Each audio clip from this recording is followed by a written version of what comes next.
အမတော်မင်းသမီးကြီးကသူ့အတွက်ကျင်ရတော်ရွေးချယ်နေတာပါကြံရစ်တာတွေကိုမှကျမလိုအားနေပြီးဖျားနာတတ်တဲ့မင်းသမီးလေးစီရောက်လာတာပေါ့တယောက်ကတစ်မျိုးလုံးမှာနာမည်ကျော်ကြတဲ့နတ်သက်ကြွေစောင်းပညာရှင်ဖြစ်ပြီးနောက်တစ်ယောက်ကတော့မာနာကြီးပြီးအထီးကျန်ဆန်တဲ့ဟန်လင်ပညာရှိတူဖြစ်ပါတယ်ကျမကရှေ့ကွန်းလန်ကိုပထမဆုံးမြင်ချင်းမှာပဲတစ်ဖက်သက်ချစ်မိသွားပြီးသူ့ကိုကျမစီလွှဲပေးနိုင်မလားလို့အမတော်စီတိတ်တဆိတ်သွားမိခဲ့ပါတယ်ကျမတို့နှစ်ယောက်ဟာငယ်စဉ်ကလေးကတန်ရောစဉ်အလွန်နဲ့ဆိုင်ခဲ့ကြလို့ယောက်ျားတစ်ယောက်ကြောင့်နဲ့တော့ဆက်ဆံရေးပြပြသွားမှာမဟုတ်ပါဘူးပြီးခဲ့တဲ့ဘဝတုန်းကအမတော်ကသူတို့ကိုစာရေးတံမဲနိုင်ခိုင်းခဲ့တဲ့ကျိုးပင်းလီကအချိန်ချင်းညှင်းဆန်ခဲ့လို့အချိန်တော်ကြာတဆို့နေခဲ့ပါတယ်ရှေ့ကွန်းလန်လည်းမတက်တာတဲ့အစုံလန်လန်ပြီးကျမနာမည်ရေးထားတဲ့ဝါမဲတံကိုနှိုက်မိခဲ့တယ်မျောလင်းချက်ကင်းမဲ့တဲ့မျက်ဝန်းတွေနဲ့ကျမနဲ့လက်ထပ်ခဲ့ရပါတယ်လက်ထပ်ပြီးဒီ3နှစ်အတွင်းမှာသူဟာကျမရဲ့အိတ်ခမ်းဆောင်တွေကိုခြေတပွားလေးတောင်မချခဲ့ဘူးပါဘူးဒါပေမဲ့အမတော်ရဲ့ငွေနေ့ညမှာတော့ဖုံးချိုခွန်ဆောင်တီးလုံးကိုတညလုံးတီးခတ်နေခဲ့ပါတယ်အဲဒီတော့မှကျမနားလည်သွားခဲ့တယ်တကယ်တော့အဲဒီနေ့ကပထမဆုံးမြင်ုံနဲ့အသေးဆွဲချစ်မိသွားတာကကျမတင်မဟုတ်ပဲသူလည်းအပါဝင်ဖြစ်နေခဲ့တာပါသူကကျမထက်တောင်တနာဖို့ပိုကောင်းနေပါသေးတယ်ကျမကဒီဘဝအတွက်ဆူတောင်းနိုင်သေးပေမဲ့သူကတော့နောက်ဘဝကိုပဲမျှော်လင့်နိုင်တော့တာမို့လို့ပါဒါကြောင့်ကျင်ရတော်ရွေးချယ်တဲ့နေ့ကိုတကြောပြန်လဲမွေးဖွားလာပြီးတဲ့နောက်မှာအမတော်ကကျမကိုမေးခဲ့တယ်ရောင်ရောင်ကသူတို့တွေကဘသူ့ကိုပို့သဘောကျလဲဟင်ကျမကတော့ခေါင်းကိုပဲဖြင်းချင်းစွာခါရမ်းပြလိုက်ပါတယ်ကျမခေါင်းခါတာကိုမြင်တော့အမတော်ရဲ့မျက်ဝန်းထဲကအပြုံးတွေဟာပိုပြီးနှဆိုင်လာခဲ့ပါတယ်ဘာလဲငါတို့ရောင်ရောင်ကရှက်နေတာလားအားမနာပါနဲ့ဘသူ့ကိုသဘောကျလဲပုံမှန်လင်းလင်းသာပြောစမ်းပါအမတော်ကတော့နင်းစီကဘယ်တော့မှလူယူမှာမဟုတ်ဘူးသူ့ရဲ့လေတံကအရန်ယိုသားပြီးငင်းဆန်လို့မရတဲ့စိတ်ပိုင်းဖြတ်မှုအချို့လည်းပါဝင်နေခဲ့တယ်ဒါပေမဲ့ကျမကတော့ခေါင်းကိုပဲဆက်ပြီးခါရမ်းနေမိပါတယ်သူတို့နှစ်ယောက်လုံးကအလွန်ကောင်းမွန်ကြပါတယ်ဒါပေမဲ့ကျမတယောက်ကိုမှသဘောမကျပါဘူးအမတော်ရဲ့မျက်နှာပေါ်ကအပြုံးတွေပြောက်ကွယ်သွားပြီးအံ့ဩသွားပုံရပါတယ်သူကရက်တောင်ကိုပိတ်လိုက်ပြီးခန္ဓာကိုယ်ကိုအနားတိုးကကျမကိုစူးစမ်းတဲ့မျက်ဝန်းတွေနဲ့ကြည့်လိုက်ပြီးဒါကတကယ်ကိုထူးဆန်းတာပဲကျိုးပင်းလီနဲ့ရှေ့ကွန်းလန်ကတယောက်ကထူးချွန်တဲ့စာမေးပွဲပထမရပညာရှိနောက်တစ်ယောက်ကတမျိုးလုံးနာမည်ကြီးတဲ့နာမည်ကျော်ဆောင်းသမားဘသူကမိန်းကလေးတွေလူပြီးလက်ထက်ချင်ကြတဲ့သူမဟုတ်လို့လဲညီကတယောက်ကိုမှမျက်စိထဲမဝင်ဘူးဟုတ်လားသူခဏလောက်တုံဆိုင်သွားပြီးတခုခုကိုတွေးမိပုံရတယ်မျက်ဝန်းတွေထဲမှာစိတ်ဝင်စားမှုတွေပြန်လည်နိုးကြလာခဲ့ပါတယ်ဒါဆိုအမတော်ကိုအမြင်ပြောစမ်းပါညီတကယ်သဘောကျတာဘသူလဲညီရဲ့နှုတ်ကထွက်ယုံနဲ့အဲ့ဒီလူကဘသူပဲဖြစ်ဖြစ်အမတော်ကခမဲတော်စီသွားပြီးထိမ်းများပေးဖို့တော်ဝင်အမိန့်တော်တောင်းခံပေးမယ်ငငယ်ကလေးကအမြဲတမ်းဒီလိုပဲဖြစ်ခဲ့ပုံရပါတယ်ကျမမွေးကလေးကခန္ဓာကိုယ်အားနည်းလွန်းလို့နေတိုင်းခါးသီးတဲ့ဆေးရည်တွေကိုတောက်ခဲ့ရတာကြောင့်ခမဲတော်နဲ့မိဖုရားကြီးကကျမကိုအယမ်းချစ်ကြတယ်နောင်တော်ကလည်းအလိုလိုက်တယ်အမတော်ကလည်းကျမကိုယတနာတစ်ပါးလိုတန်ဖိုးထားပြီးဘယ်တော့မှအရာရာကိုလူယူလေးမရှိပါဘူးကျမသဘောကျတဲ့သူဆိုရင်သူကအပြုံးနဲ့ပဲဓာတ်ရိုက်လွှဲပေးလေးရှိပါတယ်ပြီးခဲ့တဲ့ဘဝတုန်းကလည်းဒီလိုပုံစံပါပဲအမတော်အိမ်အောင်ပြုရမယ့်အရွယ်ရောက်တော့ဧကရစ်မင်းမြတ်ကတစ်မျိုးလုံးကထူးချွန်တဲ့လူငယ်တွေကိုရှာဖွေပြီးသူ့အတွက်ကျင်ရတော်ရွေးချယ်ပေးခဲ့ပါတယ်အစင်စင်ရွေးချယ်ပြီးတဲ့နောက်မှာတော့နောက်ဆုံးရွေးချယ်စရာလူနှစ်ယောက်ပဲကျန်ပါတော့တယ်တစ်ယောက်ကဟန်လင်အကယ်ဒမီရဲ့ပညာရှိကျိုးပင်းလီဖြစ်ပြီးထူးချွန်ထက်မြက်ကမာနာကြီးပြီးအထီးကျန်ဆန်သူဖြစ်ပါတယ်နောက်တစ်ယောက်ကတလောကလုံးမှာကြော်ကြားတဲ့စောင်းပညာရှင်ရှေ့ကွန်းလန်ဖြစ်ပြီးဝေးယုံဖြူလွင့်ပြန်နေတာဟာနှစ်သားတစ်ပါးလိုပါပဲတကယ်တော့အမတော်ရွေးချယ်ပြီးကြံခဲ့တဲ့သူမှနောက်ဆုံးကျမစီကိုရောက်ရမှာပါဒါပေမဲ့ပြီးခဲ့တဲ့ဘဝတုန်းကတော့ရှေ့ကွန်းလန်ကိုပထမဆုံးမြင်လိုက်ရတဲ့ခိုက်တက်မှာပဲကျမရုံမထွက်နိုင်အောင်ကြာရှုံးခဲ့ရပါတယ်သူဟာခြံဝင်းထဲကလက်ပတ်ပင်အောက်မှာထိုင်ပြီးစောင်းတီးနေခဲ့တဲ့သူ့ရဲ့ဒီလုံးတန်ဟာတောတောင်ထဲကကြည်လင်အေးမြတဲ့စိတ်ဆန်းရည်လိုလူတွေရဲ့စိတ်နှလုံးကိုစေးကြောပေးနိုင်ပါတယ်။လေညင်းတဝိုက်ဖြတ်တိုက်သွားချိန်မှာသူ့ရဲ့စီးနှီးလိုဖြူစင်တဲ့အဝတ်အစားအနာသက်တွေကိုလွင့်ပြန်စေပြီးကျမရဲ့စိတ်နှလုံးကိုလည်းလုံးဝလှုပ်ခတ်သွားစေခဲ့ပါတယ်။ဒါကြောင့်ကျမအမတော်ရဲ့အင်ဂျီလက်ကိုဆွဲပြီးရှေ့ကွန်းလန်ကိုကျမစီလွှဲပေးနိုင်မလားလို့မေးခဲ့မိပါတယ်။အမတော်ကကြားပြီးတော့အစာပိုင်းမှာမှင်တက်သွားပေမဲ့နောက်တော့ຫນွေဦးရာသီရဲ့အတောက်ပစုံပန်းပွင့်လေးလိုတောက်ပစွာပြုံးလိုက်ပါတယ်။သူကကျမရဲ့ပါးလေးကိုဖွားဖွားလေးဆွဲညှိရင်ယောက်ျားတစ်ယောက်ပဲဟာရောင်ရောင်သဘောကျရင်ဓာတ်ရိုက်တာယူသွားလိုက်ပေါ့ဒါပေမဲ့သူကလူနှစ်ယောက်ကြားမှာရွေးချယ်ရခက်တယ်လို့အကြောင်းပြပြီးကျမကိုအရင်ရွေးချယ်ခွင့်ပေးခဲ့ပါတယ်ဒါပေမဲ့ကျိုးပင်းလီနဲ့ရှေ့ကွန်းလန်နှစ်ယောက်လုံးကကျမကိုလက်မထက်ချင်ကြပါဘူးကျိုးပင်းလီကခေါင်းမာမာနဲ့အမတော်ကိုတန်းတန်းတကြည့်ရင်ရိုးသားစွာနဲ့ပြောခဲ့တယ်ကျွန်တော်မျိုးရဲ့တဘဝလုံးမှာနှလုံးသားထဲမှာအမတော်မင်းသမီးကြီးတယောက်တည်းပဲရှိပါတယ်ရှေ့ကွန်းလန်ကဘာမှမပြောပေမဲ့သူ့ရဲ့တင်းတင်းစေထားတဲ့နှက်ခမ်းနဲ့ငုံထားတဲ့မျက်တောင်တွေကအရာရာကိုတက်တေပြနေခဲ့ပါတယ်အခြေအနေကတခဏချင်းတန်သွားခဲ့ပါတယ်နောက်ဆုံးတော့မတော်ကပဲကဲတင်ပေးခဲ့တယ်သူကဝါမဲရံတွေကိုယူလာခိုင်းပြီးကျမနဲ့သူ့ရဲ့နာမည်တွေကိုအတီးတီးရေးကမဲအိုးထဲထည့်လိုက်ပါတယ်လူကြီးမင်းနှစ်ယောက်လုံးရွေးရခက်နေတယ်ဆိုတော့ကောင်းကင်ဘုံရဲ့အဆုံးဖြတ်ကိုပဲလွှဲအပ်လိုက်ကြရအောင်သူကမဲအိုးကိုအားရပါရလှုပ်ရမ်းလိုက်ပြီးမျက်နှာတစ်ခုလုံးအပြုံးတွေနဲ့ရောင်ရောင်ရဲ့နာမည်ပါတဲ့ဝါမဲရံကိုနှိုင်းမိတဲ့သူကသူ့ကိုဇနီးဖြစ်လက်ထပ်ရမယ်ကျိုးပင်းလီကထက်ခါညှင်းဆန်ခဲ့ပြီးသူ့ရဲ့စိတ်ရင်းကိုတက်တေပြဖို့ဒူးပင်ထောက်လို့မတက်ဖြစ်ခဲ့ပါတယ်အမတ်တော်ရဲ့မျက်နှာကလည်းချက်ချင်းအေးဆက်သွားခဲ့ပါတယ်ရှေ့ကွန်းလန်လည်းစကားပြောဖို့ပြင်လိုက်ပေမဲ့အမတော်ကသူ့ကိုအေးဆက်စွာကြည့်လိုက်တာကြောင့်သူ့ရဲ့ညှင်းဆန်မဲ့စကားလုံးတွေအားလုံးလေချောင်းထဲမှာပဲတဆို့သွားခဲ့ပါတယ်သူလည်းမတက်တာပဲမဲအိုးထဲကနေဝါမဲရံတစ်ချောင်းကိုဆွဲထုတ်လိုက်ရပါတယ်အဲ့ဒီပေါ်မှာရေးထားတာကကန်ဆိုးစွာနဲ့ပဲကျမရဲ့နာမည်ဖြစ်နေခဲ့ပါတယ်အားလုံးရဲ့စောင့်ကြည့်မှုအောက်မှာသူဟာတခြားနည်းလမ်းမရှိပဲကျမနဲ့နာခံစွာလက်ထပ်ခဲ့ရပါတယ်မင်္ဂလာဦးညမှာဖျောင်းတိုင်ကြီးတွေတောက်ပစွာတောက်လောင်နေပြီးမင်္ဂလာစာလုံးကြီးကအလွန်ဆူရှနေခဲ့ပါတယ်သူကကျမရဲ့မင်္ဂလာဦးကောင်းမြောက်ဝတ်လွှာကိုဖယ်ရှားလိုက်ပြီးကျမရဲ့ရှက်သွေးဖြာနေတဲ့မျက်နှာကိုမြင်တော့သူ့ရဲ့လှုပ်ရှားမှုတွေခဏတာရပ်တန့်သွားခဲ့ပါတယ်အချိန်တော်ကြာမှသူစကားပြောလာခဲ့တယ်သူ့ရဲ့အတန်ကအနှဲငယ်အရှာပြီးနှက်ဆိုင်နေခဲ့ပါတယ်လက်ထပ်ပြီးပြီဆိုတော့လေငါမင်းကိုကောင်းကောင်းမွန်မွန်ဆက်ဆံပါမယ်စိတ်ချပါအဲ့ဒီညကသူဟာကျမနဲ့အတူတူမအိပ်ခဲ့ပါဘူးသူကသမားတော်ကအထူးမှကြားထားတယ်ကျမခန္ဓာကိုယ်ကအားနေလုံးလို့ကောင်းကောင်းနားယူဖို့လိုအပ်တယ်နောက်မှခန္ဓာကိုယ်ကောင်းမွန်လာမှအတူနေကြမယ်လို့ပြောခဲ့ပါတယ်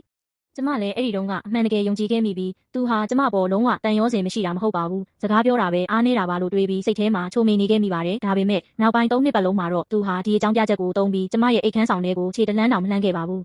းတကယ်တော့ကျမလည်းစူးစမ်းမှုတွေမလုပ်ခဲ့တာမဟုတ်ပါဘူးတခြားဇနီးတွေလိုပဲသူ့အတွက်အဝတ်စားတွေကိုကိုယ်တိုင်ချုပ်လုပ်ပေးပြီးဟင်းချိုတွေကိုချက်ပြုတ်ပေးခဲ့ပါတယ်ပျော်ရွှင်ကြည်နူးစွာနဲ့သူ့ရဲ့စာကြည့်ခန်းစီပို့ပေးခဲ့မိပါတယ်ဒါပေမဲ့သူကတော့ဘေးနားကိုပဲဒီတိုင်းချထားခဲ့တယ်မင်းသမီးလေးရဲ့အဆင့်တန်းကမြင့်မြတ်ပါတယ်။နောက်နောင်ဒီလိုအချုပ်တာတွေနဲ့ညီးကိုကြောင်လုပ်တွေကိုမလုပ်ပါနဲ့တော့ကိုထိခိုက်မိရင်မကောင်းဘူး။ကျမပေးပို့ခဲ့တဲ့အရာတွေကိုသူတကယ်တော့တခါမှလက်မခံခဲ့ပါဘူး။ဘဝစ်စားတွေကတစ်တာအောက်ခြေမှာတေသက်စွာအဖိခံထားရပြီးဟင်းချိုတွေလည်းအမြဲတမ်းအေးဆက်သွားကနောက်ဆုံးစေကန်တွေကတိတ်တဆိတ်တုံပစ်လိုက်ကြတာပါပဲ။ကျမလည်းစိတ်မပြတ်ပဲအမျိုးသားတွေဟာအိမ်တွင်းမှာပဲပိတ်လောင်နေရတာကိုမကြိုက်ဘူးလို့ထင်တာကြောင့်သူ့ကိုအပြင်ထွက်ဖို့လေစည်းဖို့နဲ့ဈေးလေပတ်ဖို့မကြာခဏဖိတ်ခေါ်ခဲ့ပါတယ်။ဒါပေမဲ့သူကတော့အမြဲတမ်းညှင်းဆန်ဖို့အကြောင်းပြချက်တွေရှိနေခဲ့တယ်။စောင်းဆိုင်မှာအရေးကြီးကိစ္စရှိလို့ပဲဖြစ်ဖြစ်မိတ်ဆွေတယောက်ရဲ့တောင်းဆိုမှုကြောင့်တချင်းတိတ်ရေးဆက်ရမှာမို့လို့ပဲဖြစ်ဖြစ်အမြဲတမ်းအလုပ်များနေပြီးကျမကိုအချိန်ပေးဖို့အားမတန်ခဲ့ပါဘူး။ကျမရဲ့ခန္ဓာကိုယ်ကလည်းငကိုကလေးကအလွန်အားနည်းလွန်းလို့ခါးတီးတဲ့ဆေးမျိုးစုံနဲ့ပဲအသက်ကိုဆက်ထားရတာပါ။သူ့ရဲ့ဒီလိုနေ့စဉ်အေးဆက်စွာလစ်လူရှုမှုကြောင့်ကျမစိတ်ဆင်းရဲပြီးမကြခင်မှာပဲပြင်းထန်စွာဖျားနာခဲ့ပါတော့တယ်။အမတော်ကကျမနေမကောင်းဖြစ်တာကိုကြားတော့အလွန်စိုးရိမ်တကြီးနဲ့ကျမစီကိုအပြေးလွှားလာကြည့်ခဲ့ပါတယ်။သူကကျမရဲ့ကတင်ဘေးမှာထိုင်ပြီးပိန်ချုံသွားတဲ့ကျမရဲ့ပါးလေးကိုကင်ကာမျက်ဝန်းတွေထဲမှာဘာလို့ဒီလောက်အထိပိန်ကျသွားရတာလဲ။ရှဲကွန်လန်ကမင်းပေါ်မကောင်းလို့လား။ကျမပါဇက်ဟာပြီးရင်ထဲကခံပြင်းနာခြင်းရသမျှကိုသူ့ကိုအကုန်ပြောပြခြင်းခဲ့တာ။ဒါပေမဲ့အဲ့ဒီနေ့မှာဘာဖြစ်လို့လဲမသိဘူး။ကျမပေါ်အမြဲတမ်းအေးဆက်ခဲ့တဲ့ရှဲကွန်လန်ကဈေးကွက်ကိုကင်ပြီးကျမအခန်းထဲကိုကိုယ်တိုင်ဝင်လာခဲ့တယ်။သူကကုတင်ဆောင်မှာထိုင်ပြီးခါတက်လာတဲ့ဈေးရည်တစုံကိုခက်ယူရင်းအင်မတန်မှဂယုတစိုက်နဲ့မှုတ်ပြီးအေးခံပေးပြီးမှကျမနှုတ်ခမ်းသားကိုဖြည်းဖြည်းချင်းတိတ်ပေးခဲ့တယ်။အဲ့ဒီလိုအတိုင်းထက်အလွန်နူးညံ့လွန်းတဲ့မျက်နှာပေးမျိုးကိုကျမတခါမှမမြင်ဘူးခဲ့ဘူး။အဲ့ဒီအချိန်လေးမှာပဲကျမရဲ့နှလုံးသားကထပ်ပြီးတုန်လှုပ်ခြောက်ခြားသွားခဲ့ပြန်တယ်။သူ့ရဲ့ကျမပေါ်ထားတဲ့တန်ရောစင်ကတစွန်းတစားတော့ချစ်မြတ်နိုးမှုရှိနေတော့ပဲထင်ပါရဲ့လို့ရင်ထဲကတွေးမိရင်ဒါကြောင့်အမတော်စိတ်မပူပါနဲ့သူကျမပေါ်တကယ်ကောင်းပါတယ်ကျမရဲ့ခန္ဓာကိုယ်ကပဲအားမရှိလို့မယုံကန်နိုင်တာပါ။မင်းသမီးကြီးကကျမရဲ့စကားကိုကြားတော့တက်ပြင်းရှည်ကြီးချလိုက်မိရှာတယ်။ကျမရဲ့နဖူးလေးကိုတို့ပြီးပြောတယ်။မင်းကတော့တကယ်လူမိုက်မှလေးပဲ။မင်းသမီးကြီးလည်းကျမတို့အိမ်တော်ကကိစ္စတွေကိုဝင်ဆွဲဖက်ဖို့တိတ်မတင်တော်တာမို့သူမကအိမ်တော်မှာရက်နေငယ်လောက်နေပြီးကျမမျက်နှာလေးနည်းနည်းသွေးပြန်လေလာတာကိုမြင်တော့နန်းတော်ကိုပြန်သွားခဲ့တယ်။သူမခြေလန်းဆက်လန်းပြီးထွက်သွားရုံပဲရှိသေးတယ်။ရှဲကွန်လန်ကလည်းချက်ချင်းပဲအရင်ကလိုအေးဆက်ဆက်အမှုရာကြီးပြန်ဖြစ်သွားခဲ့တယ်။စကားတခုမှမဟာပဲ။ဘယ်တော့မှနှွေးထွေးမလာနိုင်တဲ့ရေခဲတုံးကြီးလိုအေးဆက်လွန်းလာတယ်။အိမ်တော်ကအစီကံတွေဆိုတာလဲလူအခြေအနေကြည့်ပြီးပေါင်းတက်ကြတာ။သူကကျမကိုပြစ်ပယ်ထားတော့သူတို့လည်းကျမပေါ်ပေါ်ဆနှိမ်ချလာကြတယ်။ရှဲရဲ့မိခင်ကလည်းကျမခန္ဓာကိုယ်အားနေပြီးဖျားနာလွယ်တာကိုအမြဲမုန်းတီးပြီးလူပုံလဲမှာစူပူချိန်မောင်းလေးရှိတယ်။စကလုံးတွေတိုင်းမှာမကျေနပ်မှုတွေပြည့်နေနေပြီးကျမရဲ့အားနေတဲ့ခန္ဓာကိုယ်ကိုအပြစ်တင်ရင်းမျိုးဆက်တဲ့ထိမ့်သိမ့်ဖို့ခက်ခဲလိမ့်မယ်လို့ပြောတာကြောင့်ကျမတုံရီပြီးမျက်ရည်တွေဝဲလာခဲ့ရတယ်။ဘေးနားကရှဲကွန်လန်ကတော့အဆအဆုံးနှုတ်ဆက်နေပြီးကာကွယ်ပေးတဲ့စကားတခွန်းတောင်မပြောခဲ့ဘူး။သူ့မိခင်ကအားရပါရဆဲဆိုပြီးစိတ်ကျေနပ်စွာထွက်သွားပြီးတဲ့နောက်မှာတော့သူကရှေ့ကိုတိုးလာပြီးကျမကိုလက်ကင်ပေါ်ဝါလေးကမ်းပေးတယ်။အမေကအသက်ကြီးပြီ။မင်းသူ့ကိုနည်းနည်းပို့ပြီးနားလည်ပေးလိုက်ပါ။သူ့အတန်ကအေးဆက်လွန်ပြီးဘာခံစားချက်လိုက်မှပါမလာခဲ့ဘူး။ကျမထိုလက်ကင်ပေါ်ဝါကိုမယူခဲ့ပဲမျက်ရည်တွေကိုဝဲစေပြီးထိမ့်မနိုင်သိမ့်မရတုံရီနေတဲ့အတန်နဲ့ပြောလိုက်မိတယ်။သမားတွေအားလုံးကပြောပြီးပြီ။ကျမရဲ့ခန္ဓာကိုယ်ကဘာမှမဖြစ်တော့ဘူး။အတူတူအိတ်ဆက်လို့ရပါပြီတဲ့။ဒီနေ့ပဲကျမရှင်းရဲ့အဆောင်ကိုဓာတ်ရိုက်ရွှေ့လာခဲ့ရင်အမေလည်းနောက်နောက်လက်ညှိုးထိုးပြောဆိုနေစရာမလိုတော့ဘူးပေါ့စကားဆုံးယုံပဲရှိသေးတယ်ရှဲကွန်လန်ကတုံဆိုင်မရှိညင်းပယ်လိုက်တယ်မလိုပါဘူးဒီစကားကစူးတစ်ချောင်းလိုပဲကျမရဲ့ရင်ဝကိုနာကျင်စွာထိုးဆိုင်လိုက်တယ်လို့ခံစားရတယ်သူ့ရဲ့ခုနကတုတ်ပြန်မှုကပြင်းထန်သွားတယ်ဆိုတာကိုသူလဲသိသွားပုံရပြီးကျမရဲ့ငွေရိုကနီးနှဲနေတဲ့မျက်ဝန်းတွေကိုကြည့်ကခဏရက်ပြီးလေတံကိုနည်းနည်းလျှော့လိုက်ရင်ကျွန်တော်တို့ကရင်းနှီးမှုမရှိသေးဘူးဒီလိုကိစ္စမျိုးကိုစောစီးစွာလုပ်ဖို့မတင်တော်သေးဘူးသူကမျက်နှာလွှဲသွားပြီးကျမကိုကြည့်ဖို့တောင်မဝင်ရဲဘူးမင်းလည်းအများကြီးမတွေးပါနဲ့ကျွန်တော်ရဲ့ပင်ကိုယ်တဘာဝကဒီလိုပဲမို့လို့ပါပင်ကိုယ်တဘာဝတယ်လားတကယ်ကိုကောင်းမွန်လွန်းတဲ့ပင်ကိုယ်တဘာဝဆိုတဲ့စကားလုံးပါပဲရင်ထဲမှာအက်ဆစ်နဲ့အပတ်ခံရတယ်လို့ပြင်းပြင်းထန်ထန်နာကျင်လှိုက်စားပြီးဝမ်းနဲ့ကြေကွဲရပါတယ်ကျမလည်းတာမန်မိန်းကလေးတစ်ယောက်မို့အိမ်အောင်ပြုတ်ပြီးရင်ကိုယ့်ရဲ့လင်ယောက်ျားနဲ့အပြန်အလှန်လေးစားချစ်ခင်ပြီးဆန်ဖြူသွားသည့်အထိအတူတူနေကျင်တာပေါ့ဒါပေမဲ့လက်တွေကတော့အမြဲတမ်းဒါဟာကျမရဲ့အချီးနီးတက်တက်စိတ်ကူးရင်မှုသာဖြစ်တယ်ဆိုတာကိုတစ်ခါပြီးတစ်ခါသတိပေးနေခဲ့တယ်နောက်ပိုင်းမှာကျမနဲ့ရှေ့ကွန်လန်ကြားကအကြောင်းအရာတွေဟာဘလို့ကနေဘလို့ပြန့်နှံ့သွားလဲမသိဘူးတိတ်မကြခင်မှာပဲမြို့တော်တစ်ခုလုံးကလူတွေအကုန်သိသွားကြတယ်ကျမလိုမြင့်မြတ်လာတဲ့မင်းသမီးတစ်ပါးကလက်ထပ်ပြီး3နှစ်တိုင်တိုင်ဘာမှအသုံးမဝင်နဲ့အလှပြတက်တက်ဖြစ်နေခဲ့ရတာပေါ့မင်းသမီးကြီးရဲ့မွေးနေ့ပွဲတော်မှာတထေးကတားသမီးတစ်ယောက်ကဒီကိစ္စကိုထုတ်ပြီးကျမကိုလှောင်ပြောင်တယောခဲ့တယ်မင်းသမီးလေးရဲ့ကျမ်းမာရေးကတကယ်ပဲကောင်းမွန်သွားပြီလားရှင်ရှက်စစ်သူကြီးကအင်မတန်အချောလှမှုမင်းသမီးလေးကိုအရန်တရားပြီးပင်မမှာဆိုလို့မကြည့်ရမကန်ရဖြစ်နေတာနေမှာပါဒီစကားတွေရဲ့ကွယ်ဝက်လောင်ပြောင်မှုကြောင့်ဘေးပတ်ဝန်းကျင်ကလူတွေအားလုံးကိုးပြီးရင်မောကြတယ်မင်းသမီးကြီးကတော့ချက်ချင်းပဲဒေါသတကြီးဖြစ်သွားပြီးထိုလောင်ပြောင်တဲ့မိန်းကလေးကိုနန်းတော်အပြင်မှာဒူးထောက်ပြီးမိမတို့လိုက်နာအပ်တဲ့စီကံတွေကိုကူးရေးစေခဲ့တယ်ဒါပေမဲ့လည်းကျမရင်ထဲကနာကျင်မှုတွေကတော့ပျောက်မသွားခဲ့ပါဘူးအဲ့ဒီနေ့ကစားတော့ပွဲမှာကျမဘာမှမစားနိုင်ခဲ့ဘူးအရင်နှစ်တွေလိုနန်းတော်မှာမအိပ်ပဲစောစောစီးစီးနှုတ်ဆက်ပြီးအိမ်တော်ကိုပြန်လာခဲ့တယ်ညနေတကောင်ရန်အချိန်ရောက်တော့ကျမမှအိတ်လို့မပြောနိုင်ခဲ့ဘူးအပေါ်ဝိယုံကိုခြုံပြီးအပြင်ထွက်လာတဲ့အခါရှေ့ကွန်လန်ရဲ့အဆောင်ဘက်ကနေစောင်းတန်တဲ့ထွက်ပေါ်လာတာကိုကြားလိုက်ရတယ်ထိုစောင်းတန်ကအလွန်တာယာနာပျော်ပွဲကောင်းပြီးချစ်ချင်းမြတ်တာတွေပြည့်နေတဲ့အဓိပ္ပာယ်ကိုဆောင်နေတယ်ကျမချက်ချင်းပဲအံ့အားတင်ပြီးရက်နေမိတယ်သူတိခတ်နေတဲ့တခြင်းကတကယ်ကိုချစ်သူရှာစောင်းတခြင်းဖြစ်နေလို့ပါအဲ့ဒီအချိန်မှာပဲမီးအိမ်ကင်ထားတဲ့အစီကံမလေးနှစ်ယောက်ကဘေးကဖြတ်သွားရင်းအတန်ကိုနှိမ့်ကတိုးတိုးလေးပြောနေကြတယ် သခင်လေးကထပ်ပြီးစောင်းတီးနေပြန်ပြီတနာစရာကောင်းလိုက်တာဟုတ်ပါရှင်မင်းသမီးကြီးရဲ့မွေးနေ့မှာပဲသူကဒီလိုမျိုးသူ့ရဲ့စိတ်ရင်းကိုဖော်ပြရဲတာအဲ့ဒီမင်းသမီးလေးကဘာများကောင်းလို့လဲကိုရိုင်းကအမြဲဖျားနာနေတဲ့သူဖြစ်ပြီးကျွန်တော်တို့သခင်လေးကိုပါဒုက္ခပေးနေတာရှူတိုးတိုးပြောသူတို့ရဲ့အတန်တွေကဖြည်းဖြည်းချင်းဝေးကွာသွားခဲ့ပြီကျမရဲ့ရင်ဘတ်ထဲမှာဟာလာဟင်းလင်းဖြစ်သွားပြီးအေးဆက်တဲ့လေတွေတိုက်ခတ်နေတယ်လို့ခံစားလိုက်ရတယ်ဒီလိုကိုဒါကြောင့်မလို့ပေါ့သူကလက်ထပ်ပြီးကလေးကကျမကိုမထိတွေ့ခဲ့တာမင်းသမီးကြီးရောက်လာရင်တော့နူးညံ့သိမ်မွေ့တဲ့ပုံစံကိုဟန်ဆောင်ပြတတ်တယ်အရင်ကကျမနားမလည်နိုင်ခဲ့တဲ့အရာအလုံးဟာအခုအချိန်မှာတော့အဖြေပေါ်သွားခဲ့ပြီကျမကလူတယောက်လိုအေးဆက်တဲ့လေထဲမှာရက်ပြီးသူ့ရဲ့ချစ်သူရှာဆောင်းတဲ့ချင်းကိုတညလုံးနားထောင်နေခဲ့တယ်နောက်တစ်နေ့မှာတော့ကျမသူ့စီဓာတ်ရိုက်သွားပြီးပုံပွင့်လင်းလင်းပြောလိုက်တယ်ကျမတို့ကွာရှင်းကြရအောင်ကျမမထင်မှတ်ထားတာကတော့သူကဘာမှမစင်စားပဲချက်ချင်းညင်းပယ်လိုက်တာပါပဲဘာဖြစ်လို့လဲကျမတို့ကိုစိုက်ကြည့်ရင်အလွန်တရာတယောမိတယ်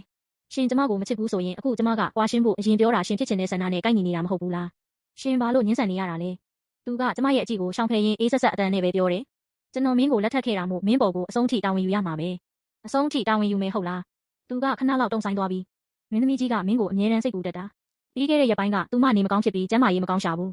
မင်းသာအခုချိန်မှာကွာရှင်းမယ်ဆိုရင်သူမမင်းအတွက်စိုးရိမ်ပူပန်ပြီးယောဂပိုးဆိုးသွားလိမ့်မယ်စကလုံးတိုင်းကသူတစ်ပါးအတွက်ပဲစဉ်းစားပေးနေတာကျမရဲ့မျှော်လင့်ချက်တွေအကုန်ပြတ်သုံးသွားပြီသူကျမနဲ့ကွာရှင်းဖို့ညှင်းဆန်တာတော့ကျမအတွက်မဟုတ်ခဲ့ဘူးပဲနောက်တစ်နေ့သူအပြင်ထွက်တဲ့အချိန်မှာကျမကလောင်နဲ့မင်းကိုယူပြီးကွာရှင်းစာချုပ်ကိုဓာတ်ရိုက်ရေးသားလိုက်တယ်စာလုံးတွေကတိတ်ပြီးမလှပေမဲ့လ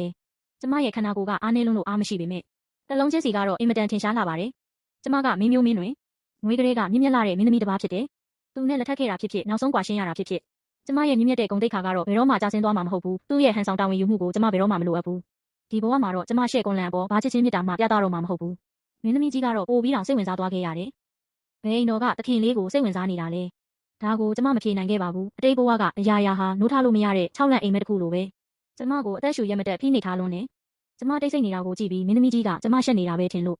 ထပ်ပြီးတော့လည်းအတင်းကျပ်မမေးတော့ပါဘူးသူမကကျမလက်ကိုဆွဲပြီးညင်သာစွာပြောရှာတယ်ဒီလိုဆိုမှတော့ရောင်ရောင်လေးလဲစောစောစီးစီးဆုံးဖြတ်ချက်မချပါနဲ့အောင်ဒီနှစ်ယောက်လုံးကလူရည်ချုံတွေပဲအရင်ဆုံးတေချာလေးကြည့်လိုက်ပါဦးညင်းချင်ရင်လည်းနောက်မှညင်းလို့ရပါတယ်တဲ့ဒါပေမဲ့ဒီလိုလုပ်လို့ကောဘာထူးခြားသွားမှာလဲအတိတ်ဘဝကောအခုဘဝမှာပါသူတို့နှစ်ယောက်လုံးရဲ့အကြည့်တွေကကျမကိုကြော်ဖြတ်ပြီးသူမစီမှာပဲရက်တက်နေခဲ့တာအခြေအနေတွေကကျမထင်ထားတဲ့အတိုင်းဖြစ်လာခဲ့တယ်ကျမဘသူ့ကိုမှစိတ်ဝင်စားတဲ့အတွက်မင်းသမီးကြီးကဖွင့်ဟပြောဆိုလာတယ်သူမလည်းဒီနေ့ရွေးချယ်ရခက်နေလို့ကျမကိုအရင်ရွေးခိုင်းတယ်သူမကလူတွေကိုစစ်တူရင်ခုံယူလာခိုင်းပြီးပြုံးရွှင်စွာနဲ့သူတို့နှစ်ယောက်ကိုပြောလိုက်တယ်မင်းတို့နှစ်ယောက်စစ်တူရင်တပွဲလောက်ရှင်ကစားကြရင်မကောင်းဘူးလားနိုင်တဲ့သူကရောင်ရောင်လေးကိုလက်ထပ်ရမယ်ရှုံးတဲ့သူကတော့ငါရဲ့တမက်တော်ဖြစ်ရမယ်လို့သူမရဲ့တကယ်ရည်ရွယ်ချက်ကသူတို့နှစ်ယောက်ရဲ့အရေးချင်းကိုစမ်းသပ်ပြီးပိုတော်တဲ့သူကိုကျမစီပေးချင်တာပါဒါပေမဲ့ကစားပွဲပြီးဆုံးတဲ့အထိသူတို့နှစ်ယောက်ဟာတယောက်ကိုတယောက်အရှုံးပေးဖို့ပဲစူးစမ်းနေကြတယ်ကျိုးပင်းလီဟာရွှေခွက်တစ်ခုစီတိုင်းအတွက်အကြာကြီးစဉ်းစားနေပြီးမှားပြီးနိုင်သွားမှာကိုစိုးရိမ်နေတယ်လို့ပဲရှေ့ကွန်းလန်ကလည်းပိုပြီးစိတ်မပတပါဖြစ်နေခဲ့တယ်တေခွက်ထဲကိုအကြိမ်ကြိမ်ရွှေ့မိလူနီးပါဖြစ်ခဲ့ပေမဲ့ကျိုးပင်းလီကမတိမတာနဲ့ပြန်ကယ်တင်ပေးခဲ့တယ်ဒီကစားပွဲကအေးဆက်ဆက်နဲ့ပြင်းစရာကောင်းလွန်းပြီးအနိုင်ရလို့စိတ်ဆိုးစင်းများမရှိခဲ့ကြဘူးမင်းသမီးကြီးရဲ့မျက်နှာပေါ်ကအပြုံးတွေတစားစားပြောက်ကွယ်သွားပြီးမျက်မှောင်တွေလည်းပိုပြီးကျုပ်လာခဲ့တယ်စစ်တူရင်ခုံပေါ်ကအမဲနဲ့ဖြူရောင်ကွက်တွေဟာတခုံလုံးပြေးလူနီးပါဖြစ်နေပြီဒါပေမဲ့အနိုင်ရှုံးကတော့မပေါ်သေးဘူးသူမှလည်းတီးမခံနိုင်တော့ပါဘူးမင်းတို့နှစ်ယောက်ဒီလောက်တောင်အချင်းချင်းတွန်းပို့နေကြတာငါမျက်နှာကိုမထောက်ပဲရောင်ရောင်လေးကိုညှင်းဆန်ကျင်နေကြတာလားသူမရဲ့အတန်ကမကျဲပေမဲ့အေးဆက်လာတဲ့အမျိုးတွေပြည့်နှက်နေတယ်ဒီစကားထွက်လာတာနဲ့ကျိုးပင်းလီနဲ့ရှေ့ကွန်းလန်တို့ဟာချက်ချင်းပဲကျန်းပြင်ပေါ်မှာဒူးထောက်လိုက်ကြတယ်ကျိုးပင်းလီကလက်အုပ်ချီပြီးအလွန်ယိုသေးစွာရှောက်တင်တယ်မင်းသမီးကြီးအမျက်မထွက်ပါနဲ့ဖေဟာကျွန်ုပ်ရဲ့နှလုံးသားထဲမှာအဆအဆုံးမင်းသမီးကြီးတူးလေးတာရှိခဲ့တာပါတခြားသူကိုဇနီးဖြစ်လက်ထပ်ရမယ်ဆိုရင်ကျွန်ုပ်တကယ်ပဲမတက်နိုင်ပါဘူးဖေဟာတဲ့သူ့ရဲ့စကားတွေကရိုးသားလွန်းလာပြီးမာနကြီးတဲ့သူ့ပင်ကိုယ်စရိုက်တိုင်းပါပဲမင်းသမီးကြီးရဲ့အကြည့်တွေကချက်ချင်းပဲရှေ့ကွန်းလန်စီရောက်သွားခဲ့တယ်ရှေ့ကွန်းလန်ကတော့တိတ်ဆိတ်စွာနဲ့ဘာစကားမှမပြောခဲ့ဘူးသူကမျက်လုံးပင်ပြီးကျမကိုတစ်ချက်ကြည့်လိုက်တယ်အဲ့ဒီအကြည့်တွေကအလွန်ညင်သာလွန်းလို့ရေပြင်ပေါ်ဖြတ်တိုက်သွားတဲ့နှမွေးလေးတစ်တောင်လိုပါပဲပြီးတော့ချက်ချင်းပဲမျက်တောင်ပြန်ချသွားတယ်သူ့နှကန်းကိုတင်းတင်းစေပြီးနောက်ဆုံးတော့ဖွင့်ဟပြောဆိုလာတယ်သူ့ရဲ့အတန်ကကြောက်စိမ့်ချင်းကြီးကပ်တန်လိုအေးဆက်နေခဲ့တယ်ကျွန်ုပ်မင်းသမီးလေးကိုလက်ထပ်နိုင်ပါတယ်တဲ့ကျမရဲ့နှလုံးသားတစ်ခုလုံးစက္ကနဲတုံးလို့သွားတယ်သူဆက်ပြောမဲ့စကားတွေကိုပဲနားဆွင့်နေမိတယ်ဒါပေမဲ့ကျွန်ုပ်ရဲ့ရင်ထဲမှာတခြားမျက်နှိုးရသူရှိနေလို့ပါတကယ်လို့မင်းသမီးလေးကိုလက်ထပ်ခဲ့ရင်တော့လင်မယားပြည့်တန်ရောစင်ထားနိုင်မှာမဟုတ်ပါဘူးမင်းသမီးလေးအတွက်တော့ဇနီးဆိုတဲ့နာမည်တစ်ခုနဲ့ပဲနာကျင်ရပါလိမ့်မယ်လို့ဒီစကားတွေကအလွန်ရက်ဆက်လွန်းပါတယ်ရေခဲရိုက်ထားတဲ့ဓာတ်မြောင်တစင်းလို့ကျမနှလုံးသားရဲ့အနုညံ့ဆုံးနေရာကိုအတိအကျထိုးဆိုင်လိုက်တယ်လို့ပဲတွေဝေငင်းမောနေတော့အတိတ်ဘဝရဲ့ပုံရိပ်တွေဟာရင်ထဲကိုတရိပ်ရိပ်တိုးဝင်လာပြန်တယ်သူ့ရဲ့အေးဆက်ဆက်မျက်နှာတင်းတင်းပိတ်ထားတဲ့အိတ်ခမ်းတကားပြီးတော့တညလုံးမငင်းခဲ့တဲ့မိအိမ်တွေလေချောင်းတွေကရားရံလာပြီးကျမတကယ်ပဲမအောင်နိုင်တော့ပဲဘေးကိုလှည့်ပြီးပြင်းပြင်းထန်ထန်ချောင်းဆိုးမိတော့တယ်ရောင်ရောင်လေးမင်းသမီးကြီးရဲ့မျက်နှာပြတ်သွားပြီးကျမရဲ့ကြောပြင်လေးကိုပုတ်တက်ပေးပြီးတက်တာအောင်လုပ်ပေးရှာတယ်သူမရဲ့လက်ဖွားကနှွေးထွေးပြီးအားရှိလာတယ် ကျမခန္ဓာကိုယ်ထဲကအေးဓာတ်တွေကိုပြေလွင့်စေခဲ့တယ်ပြီးတော့သူမကခေါင်းလှည့်ပြီးဒူးထောက်နေတဲ့လူနှစ်ယောက်ကိုကြည့်လိုက်တယ်သူမရဲ့အကြည့်တွေကရေခဲသမျှအေးဆက်လှပါတယ်သူတို့ကိုသူတို့များအဖိုးတန်လှပြီးထင်နေကြတာငါရဲ့ရောင်ရောင်လေးကတော့သူတို့ကိုမျက်စိထဲမသွင်းပါဘူးတဲ့သူမကအလွန်မုန်းတီးစရာကောင်းတဲ့ပြုံးမျိုးနဲ့လှောင်ပြုံးလိုက်တယ်ဘသူရှိလဲဒီလူနှစ်ယောက်လုံးကိုငါရှိကနေအမြန်မောင်းထုတ်လိုက်စမ်းကျိုးပင်းလီနဲ့ရှက်ကွန်းလန်တို့ရဲ့မျက်နှာတွေပြနှမ်းသွားကြတယ်ဒါပေမဲ့ဘာမှထပ်မပြောရဲကြတော့ပဲအရှက်တကွဲနဲ့ပဲဆုတ်ခွာသွားခဲ့ကြတယ်လမ်းဆောင်တစ်ခုလုံးချက်ချင်းပြန်လဲတိတ်ဆိတ်သွားတယ်ကျမရဲ့ချောင်းဆိုးတန်တွေလည်းတဖြည်းဖြည်းငြိမ်သက်သွားခဲ့ပြီမင်းသမီးကြီးကကျမကိုရေနွေးတစ်ခွက်ကမ်းပေးတယ်သူမရဲ့မျက်နှာထက်မှာနောင်တတွေပြည့်နေပေါ့ငါအမားတွေပါစေတနာကနေဝေဒနာဖြစ်စေခဲ့ပြီသမီးလေးကိုနာကျင်စေခဲ့မိပြီလို့ကျမကောင်းကိုအသာခါရမ်းပြီးနှွေးထွေးတဲ့ရေနွေးခွက်ကိုကန်ရင်သူမကိုကြည့်နေမိတယ်သူမရဲ့မျက်ဝန်းတွေကလှပလွန်ပြီးတောက်လောင်နေတဲ့မီးတောက်တစ်ခုလိုပဲသူမကအမဲလိုက်တာမြင်းစည်းတာနဲ့စစ်ဝတ်စုံဝေးရတာကိုမျက်နှိုးပြီးမြင်းပေါ်မှာလွတ်လပ်ပျော်ရွှင်စွာရေမောတတ်သူပါကျမလိုအမြဲတမ်းအိမ်တွင်းအောင်ပြီးလေတိုက်တာတော့မခံနိုင်တဲ့လူမမလေးနဲ့ကတော့လုံးဝကွဲပြားခြားနားတဲ့စရိုက်တွေပေါ့ဒါပေမဲ့ဒီလိုတက်ကြွလာတဲ့သူမကကျမအတွက်ဆိုရင်အမြဲတမ်းအမဲလိုက်ပွဲတွေကိုဖျက်ပြီးကျမဘေးမှာစာဖတ်စစ်တူရင်ကစားပေးတတ်တယ်သူမဟာအလွန်လှပလွန်းလို့တခြားသူတွေရဲ့မျက်နှိုးမှုကိုခံရတာတကယ်ပဲဖြစ်တင်ဖြစ်ထိုက်တဲ့အရာတစ်ခုပါပဲကျမကောင်းခါရမ်းပြီးသူမကိုပြုံးပြလိုက်မိတယ်အတန်ကတော့အနှဲငယ်ဝင်နေခဲ့တယ်အမတော်ကိုမဖြစ်တင်ပါဘူးကျမကဒီလိုပြောလေလေမင်းသမီးကြီးကပိုပြီးစိတ်မကောင်းဖြစ်လေလေပါပဲသူမကကျမလက်ကိုစုပ်ကင်ပြီးအကြည့်တွေကခိုင်မာပြတ်သားလို့နေတယ်ရောင်ရောင်လေးစိတ်ချပါအမတော်ကသမီးလေးအတွက်တလောကလုံးမှာအကောင်းဆုံးယောက်ျားတစ်ယောက်ကိုရှာပေးမယ်သူတို့ထက်အစာပေါင်းထောင်တောင်းမကတာတဲ့သူမျိုးပေါ့ဒါပေမဲ့မြို့တော်တွေကနာမည်ကြီးလူပြိုလူရွယ်တွေဆိုတာလဲဒီလောက်ပဲရှိတာပါမင်းသမီးကြီးကကျမရဲ့အိမ်အောင်ရေးအတွက်တကယ်ပဲအစွမ်းကုန်စူးစမ်းပေးရှာခဲ့တယ်သူမကမြို့တော်တွေကအိမ်အောင်ပြုလို့ရတဲ့သခင်လေးတွေအားလုံးကိုစီစစ်ခဲ့တယ်ဒီလူကအရန်ညံ့လွန်းနေထင်ဟိုလူကလည်းဂယုမဆိုင်တတ်ဘူးလို့ထင်ပြန်ရောရွေးရင်နေပဲပူပန်လွန်းလို့နှုတ်ခမ်းတွေတောင်၆ကပ်ကုန်ပြီကျမတကယ်မအောင်နိုင်တော့ပဲသူမကိုစောင့်နှောက်မိတော့တယ်ဒါပေမဲ့နောက်တနေ့မှပဲကျမဖျားနာပြီးအိပ်ရာထဲလဲသွားခဲ့ရတယ်တက်တာတစ်ချက်မေးလျော့နေတဲ့အချိန်မှာကျမဟာနှွေးထွေးတဲ့ရေပြင်ကျဲကြီးတဲ့နစ်မြုပ်နေတယ်လို့ပဲပတ်ဝန်းကျင်ကအတန်တွေအားလုံးဟာအဝေးကနေကြားနေရတယ်လို့ပဲခန္ဓာကိုယ်ကလည်းပူလောင်ပြီးလေးလံနေတယ်တစုံတစ်ခုကတင်းကျပ်စွာတုံ့နှောင်ထားတယ်လို့ပါပဲရုတ်တရက်အေးဆက်ဆက်လက်ချောင်းလေးတွေကျမရဲ့လက်ကောက်ဝတ်ပေါ်ရောက်လာတယ်အလွန်ညင်သာလွန်းပြီးဆေးဘက်ဝင်အပင်တွေရဲ့ရနံ့တင်းတင်းလေးပါလာခဲ့တယ်ပြီးတော့ညင်သာပြော့ပြောင်းတဲ့အမျိုးသားအတန်တစ်ခုထွက်ပေါ်လာပြီးတစုံတစ်ခုကိုတေချာမှကြားနေခဲ့တယ်ဆေးညွှန်းထဲမှာပိုက်ဆန်းဖြူအနှဲငယ်ထက်ထဲပါတနေ့ကို3 ချိန်တိုက်ပေးပါညဘက်ကျန်တဲ့ဆေးဖက်တွေကိုတော့မင်းသမီးလေးခြေထောက်စိန်ဖို့သုံးရင်အေးမိတာတက်တာစီပါတယ်တဲ့သူ့ရဲ့အတန်ကအလွန်ตาရလှတယ်တောင်ကျဆန်းရည်စည်းတန်လေးလိုညင်သာပြီးအေးမြလှပါတယ်ဒါပေမဲ့ကျမဖျားနေတော့မှစိတ်မရှိပဲစူညံလွန်းနေလို့ပဲခံစားရတယ်အေးလိုက်တာကျမညီတော်ရင်တစ်ဖက်ကိုစောင်းလိုက်မိတယ်ခေါင်းကိုစောင်းနေမြုပ်ထားခြင်းလို့ပါအဲ့ဒီအတန်ကခဏလောက်တိတ်ဆိတ်သွားပြီးပတ်ဝန်းကျင်တစ်ခုလုံးချက်ချင်းငြိမ်သက်သွားခဲ့တယ်ခဏကြာမှတော့ကျမအတွက်ဆောင်းကိုတေချာခြုံပေးတာခံစားရတယ်လှုပ်ရှားမှုတွေကအလွန်နူးညံ့လွန်းလာပါတယ်တောင်းပန်ပါတယ်ကျွန်ုပ်ကြောင့်ပါတဲ့ဒါပေမဲ့ကျမရဲ့မျက်ခွန်တွေကလေးလံလွန်းလို့ဒီအတန်ကိုကြားပြီးတာနဲ့ပြန်ပြီးအိပ်ပျော်သွားခဲ့ပြန်တယ်ပြန်နိုးလာတဲ့အချိန်မှာတော့နေ့လယ်ပင်ရောက်နေခဲ့ပြီရွှေရောင်နေကြီးနွေးနွေးကသတင်းပေါက်ကနေဖြတ်ပြီးကျန်းပြင်ပေါ်ဖြာကျနေတယ်မင်းသမီးကြီးကကျမရဲ့ကတင်ဘေးမှာစောင့်ရှောက်ပေးနေခဲ့တယ်ကျမမျက်လုံးဖွင့်လာတာကိုမြင်တော့မှပဲစိုးရိမ်စိတ်တွေပြေပြောက်သွားပြီးမင်းတကယ်ပဲနိုးလာခဲ့ပြီပေါ့ငါမှတော့တကယ်ပဲစိုးရိမ်ပြီးတေးမလို့ဖြစ်သွားရတာပဲသူမကလက်လန်းပြီးကျမရဲ့နဖူးလေးကိုစမ်းကြည့်တယ်ပြီးတော့သူမနဖူးကိုလည်းပြန်စမ်းကြည့်ပြီးနောက်ဆုံးတော့အပူကျသွားပြီပဲမင်းကတော့လေစိုးရိမ်ပူပန်နေရတာကငါဘာလို့မင်းကအရင်ဆုံးဖျားနာသွားရတာလဲကျမခန္ဓာကိုယ်ကိုအားတင်းပြီးထထိုင်လိုက်တဲ့တကိုယ်လုံးပေါ်ပါသွားသလိုခံစားရပေမဲ့အင်အားကြီးနေနေသေးပဲကျမဖျားနေတော့ကတခြားသူတယောက်ယောက်လာခဲ့သေးလားဟင်မင်းသမီးကြီးကအဲ့ဒီစကားကိုကြားတော့မျက်လုံးလေးတွေဝင်းလက်သွားပြီးငါလည်းမင်းကိုအဲ့ဒီအကြောင်းပြောမလို့ပဲသူမကကျမအနာကိုတိုးကပ်လာပြီးအတန်ကိုနှိမ့်ကလျှို့ဝှက်ဆန်းကျဲစွာနဲ့မင်းမသိသေးဘူးမလားငါမင်းအတွက်သူမစကားမဆုံးသေးခင်မှာပဲတကားကူလာကကိုတယောက်ယောက်ကပိတ်မလိုက်ပြီးကြည်လင်တဲ့အတန်ထွက်ပေါ်လာတယ်မင်းသမီးဆေးတောက်ချိန်ရောက်ပါပြီကျမအတန်လာရာကိုလှည့်ကြည့်လိုက်တော့အစိမ်းနူရောင်ဝတ်စုံဝတ်ထားတဲ့လူငယ်တယောက်ကအမဲရောင်ပန်းလေးကိုကင်ပြီးဝင်လာတာကိုမြင်လိုက်ရတယ်သူကအရန်ကိုချုံမောလွန်းပါတယ်မျက်ခုံးမျက်လုံးတွေကတန့်စင်ပြီးနှာတန်ကစင်းနေတာပဲကြည်လင်တဲ့ရေကန်တစ်ခုလိုမျက်ဝန်းစုံနဲ့ကျမကိုညင်သာစွာစိုက်ကြည့်နေတယ်ကျမခဏလောက်ကြောင်သွားပြီးမောင်မင်းကဘသူလဲရလို့မေးလိုက်တယ်သူကကျမကိုပြုံးပြလိုက်တော့ပပြင်းပေါ်မှာပါးချိုင်လေးနှစ်ဖက်ထင်ကျန်ရစ်ခဲ့တယ်ကျွန်တော်မျိုးကဝန်ကြီးပါတော်ဝင်စေးကန်းတော်ရဲ့ဆေးဘက်ဆိုင်ရာအရာရှိအစ်စ်ဖြစ်ပါတယ်မင်းသမီးကိုဆေးကုသပေးဖို့အမိန့်တော်အရလာခဲ့တာပ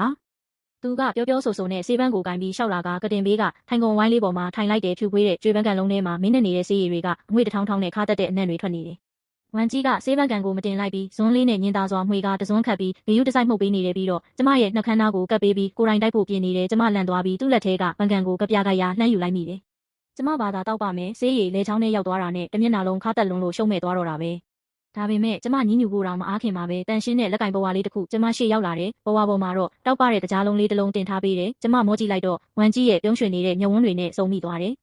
ကျမဆေးတောက်ပြီးနောက်တကြားလုံးလေးကိုပါးစပ်ထဲငုံလိုက်မှပဲအချို့တက်ကခါတက်မှုတွေကိုဖုံးလွှမ်းသွားစေတယ်သူကခွက်လွတ်ကိုယူပြီးကျမရဲ့သွေးခုန်နှုန်းကိုပြန်ဆန်းပေးတယ်သွေးခုန်နှုန်းပုံမှန်ဖြစ်သွားတာတေချာမှပဲကျမနဲ့မင်းသမီးကြီးကိုအယိုအသေးပေးပြီးထွက်ခွာသွားခဲ့တယ်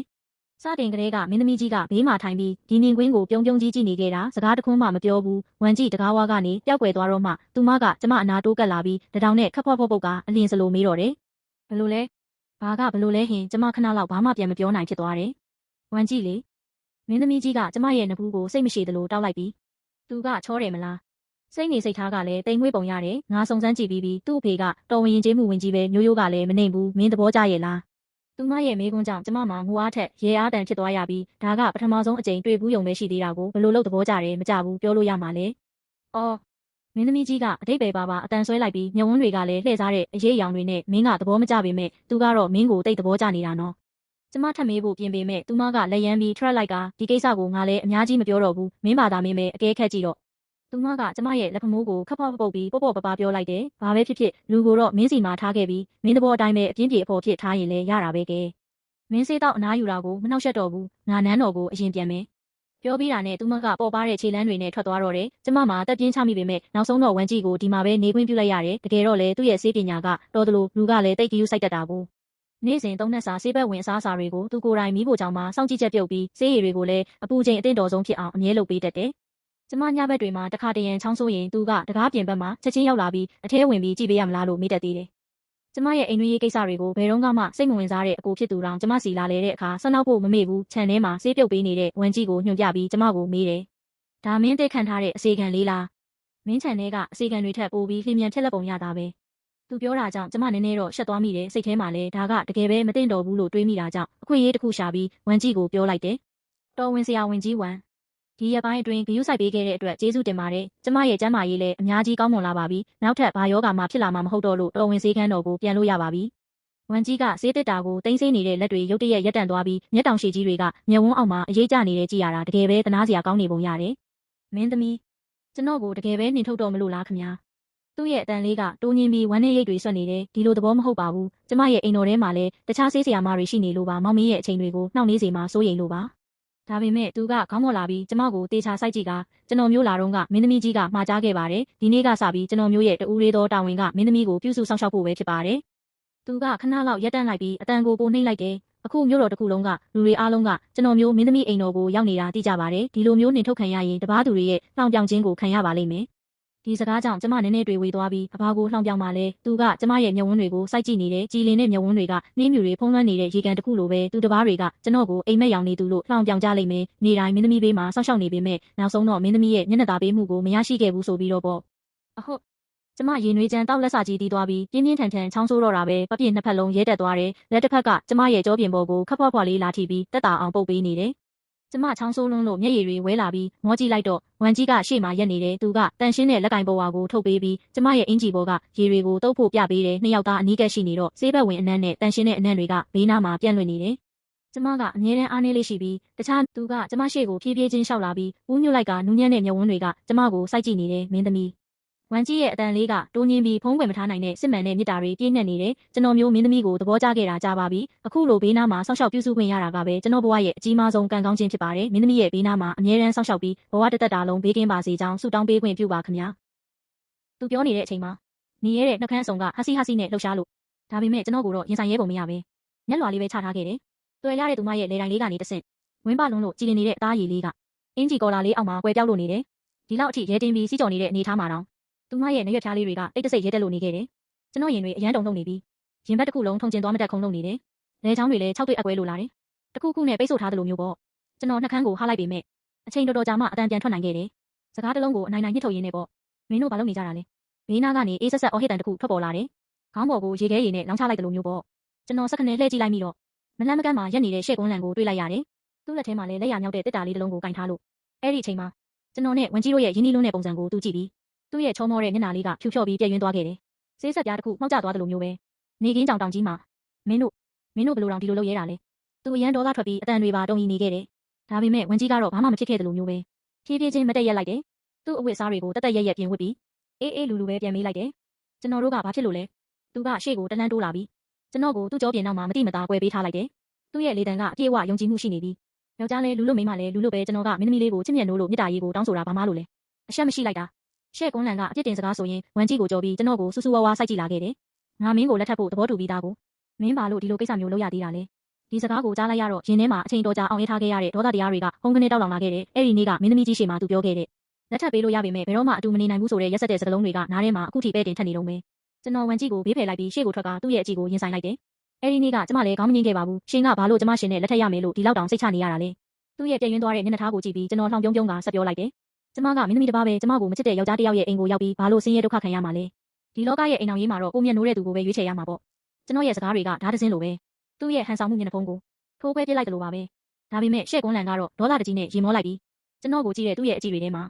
နှဆိုင်ကားတဲ့စိတ်ပြတ်မှုတွေပြည့်နေနေခဲ့တယ်ငါဒီနေ့မှပဲသိတော့တယ်မင်းကတကယ်တော့ဒီလိုမျိုးလော်ကီအပျော်ပါးတွေကိုမမောတဲ့သူပဲကိုတကယ်ပဲငါမင်းကိုအထင်လွဲခဲ့မိတယ်သူစကားဆုံးသွားတာနဲ့ဘေးနားကဝင်ကြည့်ကသခင်လေးရှက်ကတကယ်ပဲဂုံတရေရှိလာပါပြီတဲ့သူကတယော်တဲ့လေတန်းနဲ့ဆက်ပြောလိုက်တယ်ကျွန်တော်တို့ကတာမန်လူသားတွေမို့ကို့အတွက်တက်တောင့်တက်တာရှိမဲ့လမ်းကိုပဲရွေးချယ်တာပေါ့ဒါပေမဲ့သခင်လေးရှက်ကတော့ကျွန်တော်တို့ကိုဒီလောက်တောင်ထင်သေးနေတာရှင်ကကောင်းကင်ဘုံကဆင်းသက်လာတဲ့နှစ်သားမို့လို့လားလော်ကီစိတ်အာယုံတွေမရှိတော့ဘူးလားကျွန်တော်လည်းရှက်ကွန်းလန်ကိုအေးဆက်ဆက်စိုက်ကြည့်နေမိတယ်စကားတစ်လုံးမှမပြောဘဲပေါ့သူစကားပြတ်မရနိုင်အောင်စွန့်သွားပြီး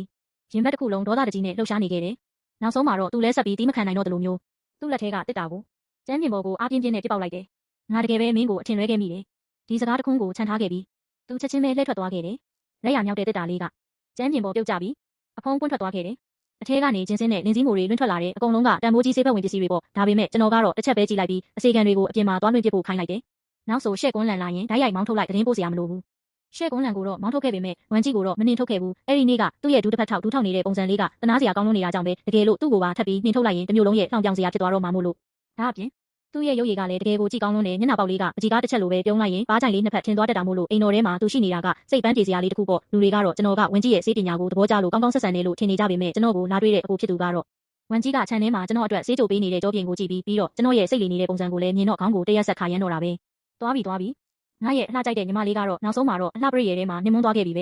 ဲကျွန်တော်ရှက်လုံးလို့မျက်နှာတစ်ခုလုံးရဲတက်သွားပြီးသူ့ရဲ့လက်မောင်းကိုအားရပါရစိတ်ဆွဲပစ်လိုက်မိတယ်အချိန်တွေကုန်လွန်ပြီးပန်းပွဲတော်ရက်ကိုရောက်ရှိလာခဲ့တယ်နန်းတော်ထဲမှာလည်းဂုံပြူပွဲတော်ကျင်းပနေခဲ့တာပေါ့မြခင်းစိမ့်စိမ့်တွေနဲ့ငှက်ငယ်တွေပြန်တန်းလို့ဥယျာဉ်တစ်ခုလုံးနှွေဦးအလှတရားတွေနဲ့ဖုံးလွှမ်းနေခဲ့တယ်ဒါပေမဲ့မိဖုရားခေါင်ကြီးရဲ့စိတ်အခြေအနေကတော့တိတ်မကောင်းလာဘူးဘာလို့လဲဆိုတော့မင်းသမီးကြီးရဲ့အိမ်အောင်ကြီးကအခုထိအပြေမပေါ်သေးလို့ပဲဖိတ်ကြားထားတဲ့လူရီမွန်လူပြိုချောလေးတွေကိုသူမကြည့်လိုက်တယ်တယောက်ချင်းစီကဥပဒေရုပ်ကောင်းမှုပြီးထဲဝါခန့်ညားတဲ့ဟန်ပန်တွေနဲ့ပေါ့ဒါပေမဲ့မင်းသမီးကြီးကတော့လုံးဝစိတ်ဝင်စားပုံနဲ့မိဖုရားကြီးရဲ့ဘေးနားမှာပဲပြင်းပြင်းတွဲထိုင်နေပြီးမတ်မုံကွင်းကိတ်မုံကိုတလုတ်ချင်းစီစားနေခဲ့တယ်မင်းရဲ့ပုံစံကိုလည်းကြည့်ပါဦးမိဖုရားကြီးလည်းနောက်ဆုံးမှာမအောင်သိနိုင်တော့ပဲသူများအိမ်ကသမီးပြိုတွေကြတော့ကိုယ့်အိမ်အောင်ရဲ့အတွက်စိတ်ပူနေကြတာမင်းကြတော့တနေ့လုံးစားဖို့တောက်ဖို့နဲ့ကစားဖို့ပဲတည်တယ်မင်းလဲရောင်ရောင်စီကနေနည်းနည်းလောက်တင်ယူပြီးမိခင်ကိုစိတ်အေးအောင်မထားပေးနိုင်ဘူးလားရုတ်တရက်နာမည်အခေါ်ခံလိုက်ရတော့ကျွန်တော်ရင်နှွေးချမ်းတောက်ရင်တီးမလို့တောင်ဖြစ်သွားတယ်လက်ဖက်ရည်ခွက်ကိုချပြီးပြုံးပြုံးလေးနဲ့ဖြောင်းချလိုက်မိတယ်အတော်ကြီးမလောပါနဲ့အမတော်ကစိတ်တဘောထားပွင့်လင်းပြီးရုပ်ရည်ရောစိတ်ထားပါအလွန်ထူးချွန်တဲ့သူပါရေဆက်မစုံသေးလို့ပါအချိန်တန်ရင်တော့စိတ်တိုင်းကြဖြစ်မဲ့ကျင်ရတော်ကောင်းတယောက်ကိုတေချာပေါက်တွေ့မှာပါမင်းသမီးကြီးကပါဇက်ထဲကမုံတွေကိုမျိုးချလိုက်ပြီးထောက်ခံစကားဆိုလိုက်တယ်ဟုတ်တယ်မဲတော်လဲစိတ်ပင်ပန်းမခံပါနဲ့တော့လက်ထက်ရတာဘာမှမကောင်းပါဘူးမောတော့ဘေးနားမှာပဲနေပြီးတိတ်တက်တဲ့သမီးလေးအဖြစ်ပြုစုပေးချင်ပါသေးတယ်ဒီစကားကမိဖုရားကြီးကိုဒေါသထွက်စေတယ်လို့ရေလဲရေချင်စေခဲ့တယ်ရှောက်ပြောနေပြန်ပြီးမင်းကလေးဖြစ်ပြီးလက်မထပ်ပဲနေလို့ရမလားဒါပေမဲ့မင်းသမီးကြီးကတော့ဂယုမဆိုင်ဟန်နဲ့ပြုံးစီစီနဲ့အနားကိုတိုးကပ်သွားပြီးမိဖုရားကြီးရဲ့လက်မောင်းကိုပါးလေးနဲ့ပုတ်တက်လို့စိုးနှွေ့နေတဲ့ကြောင်ပေါက်လေးလိုပေါ့မိဖုရားကြီးကလည်းသမီးဖြစ်သူရဲ့ဒီလိုအမူအရာကိုအသေးရလုံးလို့မျက်နှာပေါ်ကဒေါသတွေပြေလျော့သွားပြီးသမီးကိုဘာမှမတတ်နိုင်တော့တဲ့အဆုံးစကားလမ်းကြောင်းကိုကျွန်တော်စီလှည့်လာခဲ့တယ်သူကတော့စီးစနစ်မရှိတာထားလိုက်ပါတော့မင်းကောဘလို့လဲရောင်မင်းစိတ်ထဲမှာနှစ်သက်ရတဲ့သူရှိနေပြီလားဒီစကားထွက်လာတာနဲ့တပြိုင်နက်စူညံနေတဲ့ပွဲတော်တစ်ခုလုံးကခဏတာငြင်းကျသွားခဲ့တယ်မလှမ်းမကန်းကနေရှေ့ကွန်းလန်ရဲ့အကြည့်တွေကလည်းရောက်ရှိလာခဲ့တယ်မတိမတာစိုးရင်ပူပန်နေတဲ့အကြည့်တွေနဲ့ပေါ့ကျွန်တော်အမေးခံလိုက်ရလို့တွေးဝေသွားပြီးခေါင်းထဲမှာပထမဆုံးပေါ်လာတဲ့အရာကတော့ဝမ်ကြီးရဲ့ပြုံးရွှင်နေတဲ့မျက်နှာလေးနဲ့သူ့ရဲ့ပါးချိုင်အစုံပဲဖြစ်နေခဲ့တယ်ရင်ထဲမှာဘာကြောင့်မှမသိနှွေးထွေးသွားပြီးကျွန်တော်ကိုတော့မသိလိုက်ပဲခေါင်းကြီးပြမိလိုက်တယ်ရှိပါတယ်မိဖုရားကြီးရဲ့မျက်လုံးတွေဝင်းပါသွားပြီးထပ်မံမေးမြန်းလိုက်တယ်ဘယ်အိမ်တော်ကသခင်လေးလဲအတော်ကြီးကိုမြန်ပြောပြပါဦးကျွန်တော်စကားစာပြောဖို့ပြင်လိုက်စင်ပါပဲရှေ့ကွန်းလန်ကရုတ်တရက်ဝိုင်းထဲကနေမတ်တက်ရက်လိုက်ပြီးမိဖုရားကြီးစီတို့ဦးမြုပ်ကမိဖုရားခေါင်ကြီးကိုတင်ပြခွင့်ပြုပါဖုရားအခြေခံတေးသွားတဲ့တပုတ်ကိုမတော်တဆရရှိခဲ့ပြီးအချိန်တော်ကြာလေးချင်းခဲ့ရပါတယ်ဒီနေ့တော့တက်တီမွေးပြီးမိဖုရားခေါင်ကြီးနဲ့မင်းသမီးတို့ပျော်ရွှင်စေဖို့တေးတပုတ်တီးခတ်ဖြောပြခွင့်ပြုပါဖုရားမိဖုရားခေါင်ကြီးဟာအနှောက်အယှက်ဖြစ်သွားလို့မျက်မှောင်လေးအနှဲငယ်ကျုပ်သွားပေမဲ့ရှေ့ကွန်းလန်ဆောင်းတီးမယ်ဆိုတာကြားလိုက်ရတဲ့အခါမျက်နှာအမူအရာပြန်လည်ပြေလျော့သွားခဲ့တယ်ဆောင်းဆရာရှေ့ရဲ့ဆောင်းလက်တန်ကတိုင်းပြည်မှာပြိုင်ဘက်ကင်းတာမှုဒီနေ့တော့ငါကိုတော့နားတော့တစင်ခွင့်ရတာတကယ်ကိုကံကောင်းလာပါတယ်အစေခံတွေကရှေးဟောင်းဆောင်တစ်လက်ကိုအမြန်ပဲတည်ဆောင်လာကြတယ်ရှေ့ကွန်းလန်ကထိုင်ကုန်မှာတက်တက်ရက်ထိုင်လိုက်ပြီးသူ့ရဲ့သွဲလျတဲ့လက်ချောင်းလေးတွေကိုစောင်းကြိုးတွေပေါ်တင်လိုက်တယ်သူကမျက်လုံးလေးပင်းကြည့်ပြီးကျမကိုတစ်ချက်ကြည့်လိုက်တယ်အဲ့ဒီအကြည့်တွေထဲမှာရှုပ်ထွေးလွန်းနဲ့ကျမနားမလည်နိုင်တဲ့ခံစားချက်တွေလှိုင်းထနေခဲ့တယ်အဲ့ဒီနောက်သူ့ရဲ့လက်ချောင်းလေးတွေနဲ့တီးခတ်လိုက်တဲ့အခါ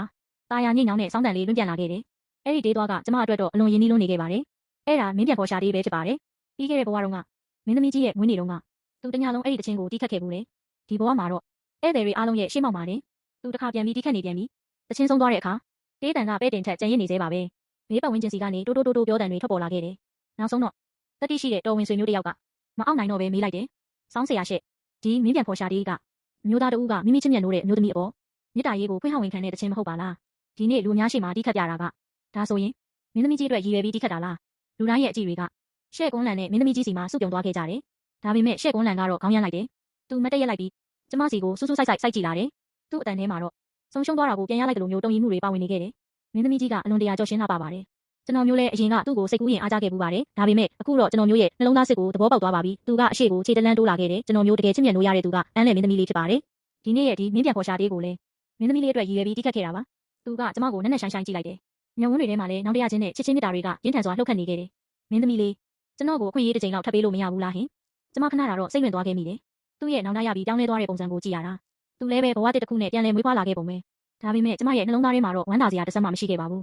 ူးအဲ့ဒီအစာရင်ကောင်းတကောင်ကိုမျိုးချလိုက်ရတယ်လို့မျိုးပြုတ်အန်ချင်းစိတ်တွေပဲဖြစ်ပေါ်လာခဲ့တယ်သူ့ရဲ့အဲ့ဒီလိုမျိုးတန်ရောစင်ကြီးမှဟန်ဆောင်နေတဲ့မျက်နှာကိုကြည့်ပြီးတကယ်ကိုတယောစရာကောင်းတာတွေလိုပဲခံစားလိုက်ရတယ်နှက်ခမ်းထောင်းကိုမဲ့ယုံလေးပြုံးပြီးအေးဆက်တဲ့လေတန်းနဲ့ပဲပြောလိုက်တယ်စောင်းဆရာရှက်တီးခတ်သွားတဲ့ဒီတေးသွားကတကယ်ကိုကောင်းလွန်းပါတယ်ဒါပေမဲ့နှမျောစရာကောင်းတာကတော့တီးပြတဲ့သူမှားသွားခဲ့ပြီကျမရှိကလက်ဖက်ရည်ခွက်ကိုလှမ်းကင်လိုက်ပြီးအမြုပ်လေးတွေကိုညင်သာစွာမှုတ်ထုတ်လိုက်တယ်ကျမမှာစိတ်ဝင်စားနေရတဲ့သူရှိနေပါပြီအဲ့ဒီလူကလေအရန်လဲစိတ်ကောက်တက်ပြီးတဝန်တိုတက်လွန်းတယ်ကျမတခြားမျိုးသားတဦးနဲ့ပတ်သက်ညီစွန်းနေတာကိုသူလုံးဝကြည့်နေမှာမဟုတ်ဘူးဒါကြောင့်မလို့ရှင့်ကိုပေးဖို့ခွင့်ရေးဆိုတာကျမစီမှာမရှိတော့ပါဘူးရှက်ကွန်းလန်ရဲ့မျက်နှာဟာအတော်လေးကိုပြည့်ရင်းသွားခဲ့ရတယ်လူအများရှိမှနေပါရိုက်ခံလိုက်ရတယ်လို့မျိုးပဲသူကမကြေမနက်နဲ့ပဲသူ့ကိုယ်သူခုခံပြောဆိုခဲ့တယ်သူလုပ်ပေးနိုင်တာမှန်သမျှကျွန်တော်လည်းလုပ်ပေးနိုင်ပါတယ်မင်းသမီးလေးအရင်တုန်းကကျွန်တော်ကလေဒါပေမဲ့ဘာဖြစ်လို့လဲကျမသာလူတယောက်ကိုမချစ်တော့ဘူးဆိုရင်သူ့အတွက်မျှော်လင့်ချက်အစအနလေးတောင်ချန်ထားမှာမဟုတ်ဘူးတာဝန်ယူမှုဆိုတဲ့ခေါင်းစဉ်အောက်မှာလဲတခြားလူတယောက်ရဲ့ဘဝတစ်ခုလုံးကိုပိတ်လောင်မထားခဲ့ဘူးဒါပေမဲ့အဲ့ဒီအချက်မှာနေရှက်ကွန်းလန်ကကျမနဲ့မထိုက်တန်တော့ပါဘူးကျမကသူ့စကားကိုအေးအေးဆေးဆေးဖြတ်ပြောလိုက်ပြီးဒေတန်ထဲမှာတယောလောင်ပြောင်မှုအချို့နှောလို့အတိတ်နဲ့တိစုပ်ပံမှာဘာထူးခြားမှုရှိလို့လဲစောင်းဆရာရှက်ကလှည့်ပြန်လာတဲ့အခါအရာအားလုံးကမူလနေရာမှာပဲစောင့်ဆိုင်နေလိမ့်မယ်လို့ထင်နေတာလားစောင်းဆရာရှက်အနေနဲ့ဒီမင်းပြန်ခေါ်ရှာသေးကိုတကယ်နားထောင်ခြင်းတဲ့သူစီမှာပဲသွားပြီးတီးခတ်ပြလိုက်ပါတော့လို့ပြောလိုက်တယ်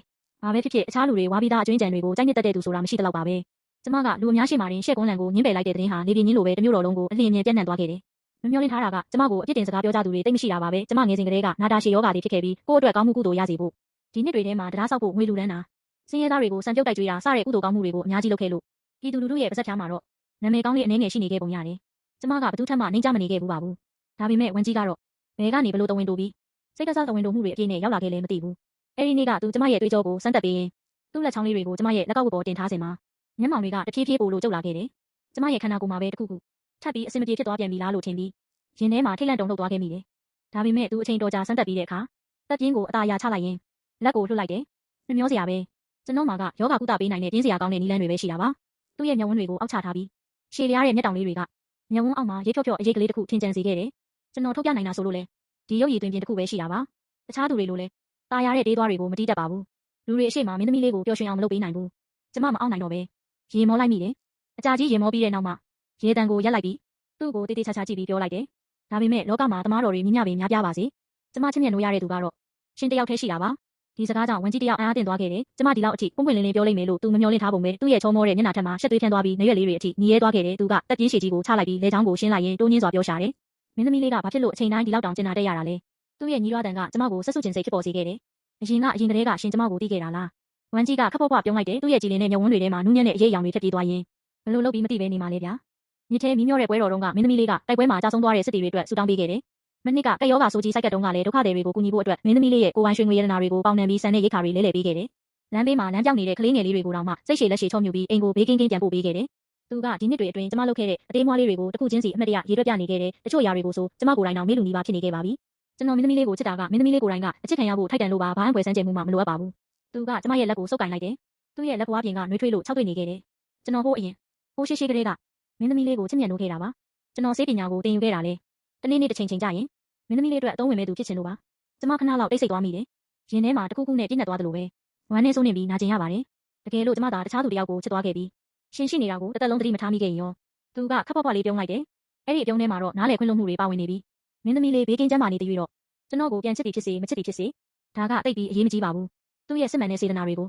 နောက်တစ်စက္ကန့်မှာပဲ သူ့ရဲ့နှလုံးသားစစ်ကိုရင်ဘတ်ကိုခွဲပြီးထုတ်ပြတော့မယ့်အတိုင်းပါပဲကျမရဲ့ရင်ထဲမှာနှွေးထွေးတဲ့ခံစားချက်တွေတကိုယ်လုံးပြန့်နှံ့သွားပြီးဘာစကားတစ်ခုမှမပြောနိုင်တော့ပါဘူးနောက်ဆုံးတော့မျက်နှာလေးမော့ပြီးသူ့ကိုတိုးတိုးလေးပဲမေးလိုက်မိတယ်ဒီစကားတွေကိုကြားရတော့ကျမတကယ်ပဲသိဝမ်းသာတာပဲရှင်ကိုတစ်ချက်လောက်နမ်းခွင့်ပြုမလားဟင်ဝမ်ကြီးရဲ့မျက်ဝန်းတွေဟာရုတ်တရက်တုံ့လို့သွားခဲ့တယ်သူဘာမှပြန်မပြောခဲ့ပါဘူးခေါင်းလေးငုံပြီးတော့ပဲသူ့ရဲ့လုပ်ရက်နဲ့ကျမကိုအဖြေပေးခဲ့ပါတယ်အဲ့ဒါဟာအင်မတန်ညင်သာပြီးတော့ဆွဲမက်စရာကောင်းတဲ့အနမ်းတပွင့်ဖြစ်ခဲ့ပါတယ်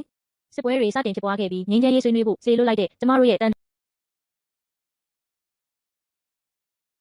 ရန်သူတွေဟာရင်တရားဆိုင်စွာနဲ့ပဲတင်းကျပ်လုံးနဲ့ငြိမ်းချမ်းရေးစည်းကမ်းချက်တွေကိုပို့သခဲ့ပြီးဒါရင်တိုင်းပြည်ကိုအဆက်ခွဲဖို့အတွက်တော်ဝင်မင်းသမီးကိုတပါးမျိုးသားစီလက်ထပ်ဖို့အတင်းကျပ်တောင်းဆိုခဲ့ကြတယ်။အဲ့ဒီအချိန်မှာနန်းတော်တစ်ခုလုံးရုပ်ရုပ်သေးသေးဖြစ်သွားခဲ့ပြီးအစင်လာဟောင်းတွေကိုဖက်ထွယ်ထားတဲ့အမတ်ကြီးတော်တော်များများဟာတယောက်ပြီးတယောက်ရှောက်တင်ကြတယ်။သမီးတော်ကြီးကိုတောင်းပန်တိုးရှိုးကြတယ်။တိုင်းပြည်မျက်နှာကိုငဲ့ညာပြီးဒီလက်ထပ်ပွဲကိုသဘောတူပေးဖို့အေးချမ်းမှုကိုလဲလှယ်ယူဖို့ပေါ့။ဒါပေမဲ့သမီးတော်ကြီးကသဘောမတူခဲ့ပါဘူး။နောက်တစ်နေ့မနက်ခင်းညီလာခံမှာတော့သူမဟာခန်းသားထဲဝါလာတဲ့နန်းတွင်းဝတ်စုံကိုမဝတ်ဆင်ထားပဲငွေရောင်တန်ချက်ကအင်ဂျီကိုဝတ်ဆင်ပြီးလက်ထဲမှာလှန်ရှည်တစင်းကိုစုပ်ကင်လျက်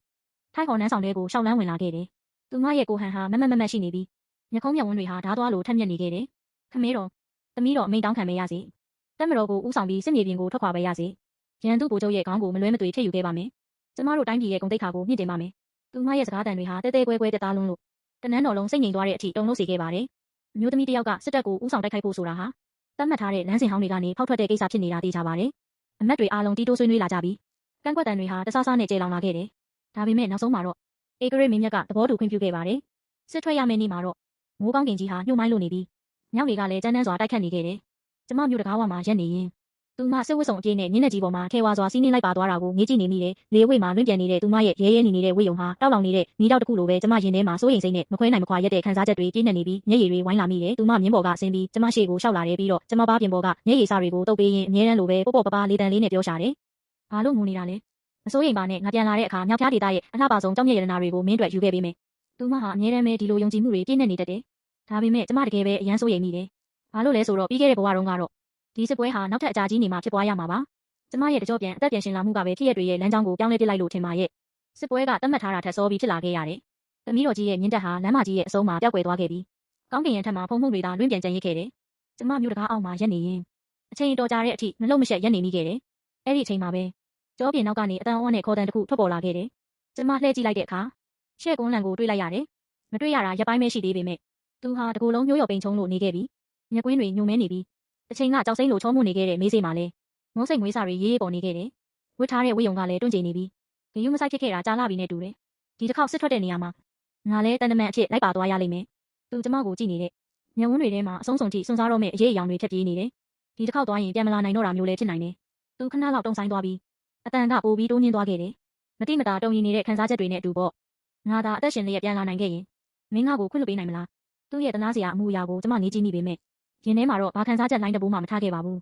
စစ်တပ်နဲ့အတူလိုက်ပါဖို့ကိုယ်တိုင်တောင်းဆိုခဲ့တာဟာရှေ့ပတ်တလားစရာကိုယ်တိုင်ဧကရေမင်းမျက်စီမှာတနာကယူနာတော့တောင်းခံခဲ့တာမဟုတ်ဘူးလားဘာလို့ကျမစီရောက်လာတော့မှတပားသူရဲ့အတင်းကျပ်တိုက်တွန်းမှုကိုခံနေရတယ်လို့မျိုးဖြစ်နေရတာလေသူ့မျက်နှာတစ်ခုလုံးဖြူရော်သွားပြီးနှက်ခမ်းတွေတုံကြီးလျက်နဲ့တစ်ခုခုကိုရှင်းပြချင်နေပုံရတယ်ဒါပေမဲ့ကျမသူ့ကိုအဲ့ဒီအခွင့်အရေးမပေးခဲ့ပါဘူးရှင်ဟာကျမအတွက်ကြောင့်လားဒါမှမဟုတ်တခြားတစ်ယောက်ယောက်အတွက်ကြောင့်လားရှင်းစိတ်ထဲမှာအတီးဆုံးဖြစ်မှာပါကျမကိုအကြောင်းပြချက်တစ်ခုအနေနဲ့သုံးစရာမလိုသလိုကျမရှိမှလာပြီးတန်ရောစင်ကြီးပြတဲ့ပြချက်ကိုကပြနေဖို့လည်းမလိုပါဘူးသူဟာအနာပေါ်တုတ်ကြတယ်လို့ခံစားလိုက်ရပြီးစကားတစ်ခွန်းမှမပြောနိုင်တော့ပါဘူးကျမလည်းသူ့ကိုဂယုမဆိုင်တော့ပဲလှည့်ထွက်ပြီးအိမ်ပြန်ရထားလုံးပေါ်ကိုတက်ခဲ့လိုက်တယ်ရထားလုံးလိုက်ကတကားလျှော့ကျသွားပြီးသူ့ရဲ့တနာစရာကောင်းလာတဲ့ဖြူရော်ပြီးမှိုင်တွေနေတဲ့မျက်နှာကိုဖုံးကွယ်သွားခဲ့တယ်ပြီးခဲ့တဲ့ဘဝတုန်းကလိုပဲဒီစစ်ပွဲဟာအချိန်အတော်ကြာအောင်တိုက်ခိုက်ခဲ့ရတယ်စစ်မြေပြင်ကသတင်းတွေဟာမြို့တော်တွေကိုတပွဲပွဲရောက်ရှိလာခဲ့ပြီးကောင်းလိုက်ဆိုးလိုက်သတင်းတွေကြောင့်လူတိုင်းရဲ့ရင်ကိုလှုပ်ခတ်စေခဲ့ပါတယ်ကျမနေတိုင်းအိမ်တော်ထဲမှာသမီးတော်ကြီးအတွက်ဆူတောင်းပေးနေမိတယ်ချက်တန်းရတဲ့နေ့ရက်တိုင်းဟာပူလောင်ပင်ပန်းလွန်းလာပါတယ်ဝန်ကြီးဟာနေတိုင်းကျမအနားမှာရှိနေပြီးကျမရဲ့ကျမ်းမာရေးကိုဂရုစိုက်ပေးကအထီးကျန်မနေအောင်စကားပေါ်ဆက်ပေးခဲ့တယ်သူရှိနေပေးခြင်းဟာနူးညံ့လာတဲ့ဈေးတစ်ခွက်လိုပဲကျမရင်ထဲကပူလောင်မှုတွေကိုငြိမ်းအေးစေခဲ့ပါတယ်တစ်နှစ်အကြာမှာတော့အောင်ပွဲရတဲ့ရင်ရောက်ရှိလာခဲ့တယ်သမီးတော်ကြီးကရန်သူတွေကိုအပြတ်သက်ချေမှုန်းနိုင်ခဲ့ပြီးရန်သူတေနာပရိကိုကိုမြင့်နိုင်ခဲ့တယ်ရန်သူတိုင်းပြည်ဟာလက်နက်ချအညံ့ခံခဲ့ပြီးထာဝရသစ္စာခံဖို့ပရိပြုခဲ့ကြတယ်မြို့တော်တစ်ခုလုံးပျော်ရွှင်ဆူညံသွားခဲ့ပေမဲ့ရှေ့ကွန်းလန်ကတော့တန်တမန်အဖြစ်နဲ့ရန်သူတွေကိုအညံ့ခံဖို့တွားရောက်ပြောဆိုစဉ်မှာပြန်လည်ခုခံတဲ့ရန်ခဲ့ရတယ်နန်းတော်သမားတော်ကြီးတွေကဒဏ်ရာကပြင်းထန်လွန်းပြီးအယိုးနဲ့အကြောတွေအကုန်လဲချော်သွားခဲ့ပြီလို့ဆိုကြတယ်ဒီဘဝမှာတော့သူစံတရားကိုဘယ်တော့မှပြန်မတီးခတ်နိုင်တော့ပါဘူးသူသာမြို့တော်ကိုပြန်လာခဲ့ရင်စစ်တပ်နဲ့အတူဘွဲထူးကုန်တူးတွေချင်းချင်းခံရပြီးယာရုတစ်ခုခုရရှိနိုင်မှာဖြစ်ပေမဲ့ဒါပေမဲ့သူပြန်မလာခဲ့ပါဘူးသမီးတော်ကြီးရဲ့ပေးစာထဲမှာတော့ ရှေ့ကွန်းလန်ဟာမြို့တော်တွေကိုနောက်တစ်ကြိမ်ခြေမချချင်တော့လို့နေဆက်ကတိတ်ဆိတ်တဲ့တောင်ကြားတစ်ခုမှာတယောက်တည်းအခြေချနေထိုင်သွားပြီးမြို့တော်ကမိတ်ဆွေဟောင်းတွေနဲ့လည်းအဆက်အသွယ်လုံးဝမလုပ်တော့ဘူးလို့ဆိုပါတယ်။ဝမ်ကြီးဒီသတင်းကိုကြားရတော့မှစိတ်အေးသွားပြီးသမီးတော်ကြီးကတဆင့်သူ့စီငွေကြေးအချို့ပေးပို့စေခဲ့တယ်။နောက်တစ်ချိန်မှာကိုဘွားနဲ့ကိုအေးချမ်းချမ်းဖြတ်တန်းကြပြီးပြန်လည်ဆုံတွေ့ပတ်သက်စရာမလိုတော့ပါဘူး။ခမဲတော်နဲ့မေတော်တို့ကဒါကိုကြားတော့သဘောတကျရေမောကြပြီးဝမ်ကြီးကိုစိတ်ပုတ်တဲ့သူလေးလို့လက်ညှိုးထိုးပြောကြပေမဲ့ဝမ်ကြီးကတော့လုံးဝရှက်မနေပဲဂုံယူဝင်ကြွားစွာနဲ့ကျမလက်ကိုစုပ်ကင်ပြီးသူတို့ရှေ့မှာတင်အာမနာတန်ပြောလိုက်ပါသေးတယ်။ကျွန်တော်ကရောင်ရောင်ကိုတိတ်ချစ်တာဘသူ့ကိုမှလည်းမျှဝေမခံစားနိုင်ဘူး။သူကျမကိုကြည့်နေတဲ့မျက်ဝန်းတွေဟာကောင်းကင်ကကျေတာရာတွေလိုတောက်ပလို့နေခဲ့ပါတယ်။ဒီဘဝတွေမကဘူးနောင်ဘဝနောင်ဘဝတွေအထိကျွန်တော်သူမနောက်ကိုပဲလိုက်ချင်တယ်။ခမဲတော်နဲ့မေတော်တို့လည်းဘေးကနေမျက်စိမိတ်ပြရင်ပိုးပြီးပျော်ရွှင်စွာရေမောနေကြတယ်။ကျမလည်းသူ့ရဲ့ပွင့်လင်းလုံးတဲ့စကားတွေကြောင့်မျက်နှာတစ်ခုလုံးနီးမြန်းပြီးအဆက်သေးစွာနဲ့သူ့လက်ကိုဆွဲပြီးအိမ်ပြင်ကိုထွက်ခဲ့လိုက်တော့တယ်။ဟင်းငါတို့ဘယ်သွားကြမလို့လဲ။ဝမ်ကြီးကကျမဆွဲခေါ်ရနောက်ပါလာရင်းနဲ့နားမလည်နိုင်တယ်လို့မေးရှာတယ်။သမီးတော်ကြီးဒီနေ့မြို့တော်ကိုပြန်ရောက်မယ်ငါတို့မြို့တကားဝကိုသွားကြရအောင်။သူကအော်ဆိုပြီးခေါင်းညှိရှာတယ်ပြီးတော့ကျမဆွဲခေါ်ရနောက်ကိုပဲငြိမ်ငြိမ်လေးလိုက်လာခဲ့တယ်။စီကားလာတဲ့လမ်းမထက်မှာသူဟာကျမရဲ့လက်တန်းလေးကိုတကြားလုံးရတဲ့ကလေးလေးတစ်ယောက်လိုခိုးပြီးလာဆွဲကင်ပြန်တယ်။သူကျမရဲ့နားနာကိုတိုးကပ်လာပြီးမျောလင်းချက်တွေစိုးရိမ်စိတ်တွေပြည့်နေနေတဲ့လေတံတိုးတိုးလေးနဲ့မေးရှာတယ်။ဒါဆိုခုနကငါပြောတဲ့စကားကိုမင်းသဘောတူရဲ့လားဟင်။ຫນွေဦးလိန်ကြီးဟာလမ်းဘေးကမိုးမခပင်တွေကိုလွှင့်ပြန်စေသလိုကျမရဲ့သပင်လေးတွေကိုလည်းတိုက်ခတ်သွားခဲ့ပါတယ်။နှွေးထွေးလာတဲ့နေကြီးနုနုဟာကျမတို့နှစ်ဦးအပေါ်ကြားရောက်နေပြီးအိမ်ငိုက်ချင်စရာကောင်းတော့အောင်တာယာအေးချမ်းလာပါတယ်။ကျမဘေးကိုစောင်းမြဲကြည့်လိုက်တော့မျောလင်းတကြီးဆောင်စားနေတဲ့သူ့ရဲ့မျက်နှာလေးကိုမြင်ပြီးမပြုံးမဲမနေနိုင်တော့ပါဘူး။အင်းမအကုန်လုံးသဘောတူပါတယ်ရှင်။